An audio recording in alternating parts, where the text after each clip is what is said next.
Bonjour chers auditeurs de l'ODJ Média, notre chroniqueur invité, Mustapha Sohimi, partage son avis et sa réflexion, dans un article qu'il a intitulé « Quand Bouteflika proposait le partage, du Sahara marocain », qu'on écoutera ensemble dans ce podcast. Notre politicien ouvre sa réflexion de la manière suivante.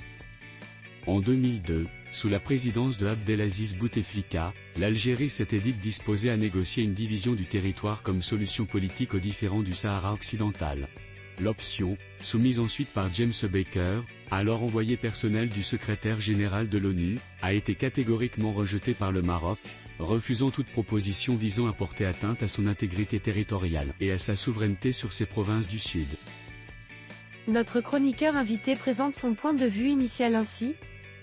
Le 2 novembre 2001, James Baker, alors envoyé personnel du secrétaire général de l'ONU Kofi Annan, a eu des pourparlers à huis clos à Houston, Texas, États-Unis, avec le président algérien, Abdelaziz Bouteflika, sur la question du Sahara marocain.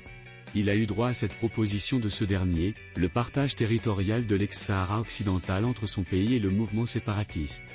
L'information avait fuité, ici et là, durant plusieurs semaines sans faire l'objet d'un démenti officiel d'Alger.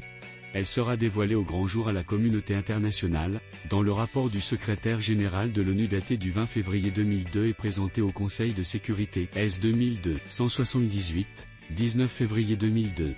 En substance, il y est précisé que l'Algérie et le Polisario seraient disposés à examiner ou à négocier une division du territoire comme solution politique aux différends du Sahara occidental.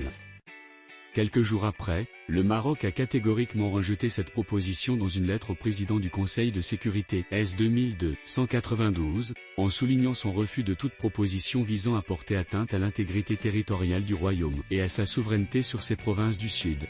Il vaut ici de rappeler le contexte qui prévalait à propos de cette question.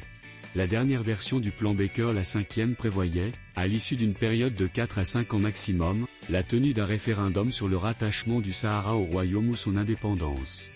Dans cet intervalle, une autorité administrative, le chef de l'exécutif et l'Assemblée seront élus doivent prendre en charge le territoire. Ce plan n'a pas été accepté par le Maroc et James Baker, nommé 7 ans auparavant, a fini par présenter sa démission en juin 2004. Cela dit, dans la perspective d'une réunion du Conseil de sécurité le 28 juillet 2002, Alger a adressé une lettre au président du Conseil de sécurité en date du 22 juillet S 2002-807, dans laquelle elle rejette le projet de résolution portant sur le plan Baker. Elle annonce également de nouveau que l'Algérie demeure disposée à examiner la proposition de M. Baker concernant une possible partition du territoire du Sahara occidental entre le peuple sahraoui et le Royaume du Maroc. Il faut noter ici la référence au Maroc dans l'option d'une partition, alors que dans son rapport au Conseil de sécurité, 5 mois plus tôt, seuls l'Algérie et le Polisario étaient expressément mentionnés. Ces deux parties étaient bien identifiées. Monsieur Sohimi Mustapha met l'accent sur l'importance de ce point en affirmant que il faut aussi ajouter que ce plan de partage n'est pas une proposition de James Baker, mais qu'elle a été formulée par l'ancien chef d'État algérien à Houston. Un recyclage grossier qui n'a trompé personne.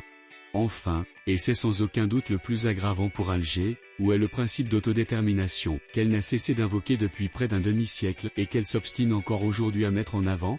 L'ambassadeur du Maroc à l'ONU, Omar Hilal, ne manque pas dans ses interventions d'interpeller le représentant de l'Algérie sur l'inconséquence et l'incohérence de la position de son pays. Comment peut-il continuer à réclamer un référendum d'autodétermination, alors qu'il a proposé le partage du territoire avec le mouvement séparatiste? De quoi mettre à nu une diplomatie, qui n'a d'autre visée que la mainmise sur une entité, fantoche qui serait alors vassalisée. Depuis près d'un demi-siècle, la question nationale a connu bien des séquences.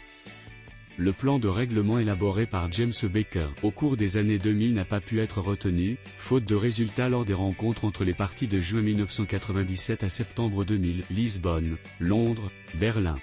D'autres rendez-vous ont suivi à Manassé 1, 2007, 2, 2007, 3, 2008 et 4, 2010. Ils n'ont pas non plus enregistré de progrès notables. Une autre phase a commencé en 2010 avec Christopher Ross, nouvel envoyé personnel du secrétaire général de l'ONU, sans conduire à de réelles avancées. Aujourd'hui, quel est l'état de ce dossier? La dernière résolution 2703 du Conseil de sécurité, en date du 30 octobre dernier, est la référence, réactivation du processus de règlement, reprise du format des tables rondes avec les 4 parties, Maroc, Algérie, Mauritanie, Polisario, recensement des réfugiés dans les camps de Tindouf et prééminence du projet marocain d'autonomie déposé le 11 avril 2007 est consacré depuis 16 ans comme sérieux, crédible et réaliste, pour un compromis politique.